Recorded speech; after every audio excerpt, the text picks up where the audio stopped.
So we created till here in our last three videos. Let's move on to the head. So if you've watched, so first things first is this. What you have to do, you have to create this type of shape right now. Same socket joint. This is the part which you have to insert on. That part you have to hold like this and create the upper part. Then once after that is dry, you can create like this. Now if you want to create this type of shape, it's on you, because I wanted to give it this type of shape. If you don't want to give it this type of shape, don't give it this type of shape. Now what I am doing over here right now is again that previous thing has been completely dried up, and now I am adding his mask over here, and after adding his mask I'll again keep this to drying up.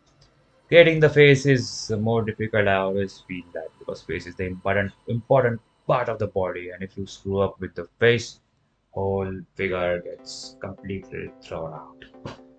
That was an exaggeration, by the way.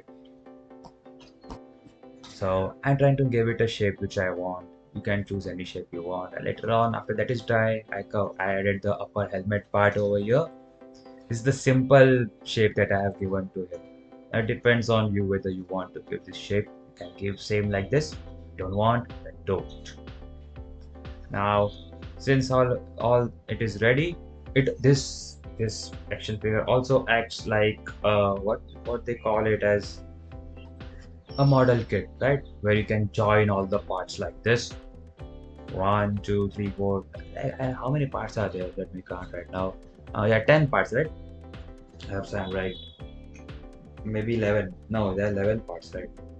So this body has been divided into 11 parts, and then you can join it like this. And you can also have this model kit experience where you have created your own handmade model kit, and it's also an action figure which looks great, right?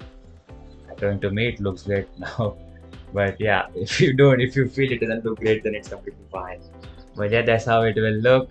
And this is something which we have created, and here it is. You can give all kind of articulation. Whether to paint it or not, it is your choice. If you don't paint it, it will look like this. So it's better, I think, that we paint it. So for the painting part, what I'm gonna do is, since I'm giving the base color is gray color, so I will be clearing it with a flat brush and make the color more watery, so that it gets a metallic feel to it. Because if you don't get a flat brush, the issue is that a lot of brush strokes will be visible, so that won't look good. And I'm thinking to use some steel gray, and also this is stone gray.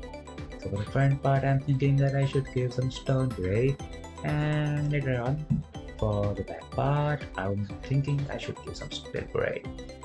So while painting with stone gray, the issue is that it never, the color never comes good with one try.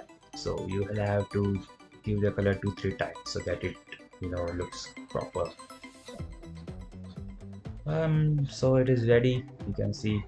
And also what I'm also doing is I'm adding black to the sculpted areas that can also act as an outline. It depends if you don't want to do this, but I would suggest to do it using a 000 brush right here, right now. That looks completely good, you can see over here. And I also add some varnish. I have covered it with a satin varnish fully.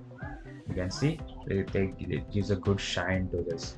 And after you must add varnish to your artworks, because varnish helps the color to look good and also gives more protection to the color, so it can last lifelong if kept properly. Like this, okay? Any doubts? If you want any doubts, just simply any doubts, please let me know in the comment section. Now I'll just show you the articulation over here. The only drawback of this is that if you move it like this, these things fall, they come out.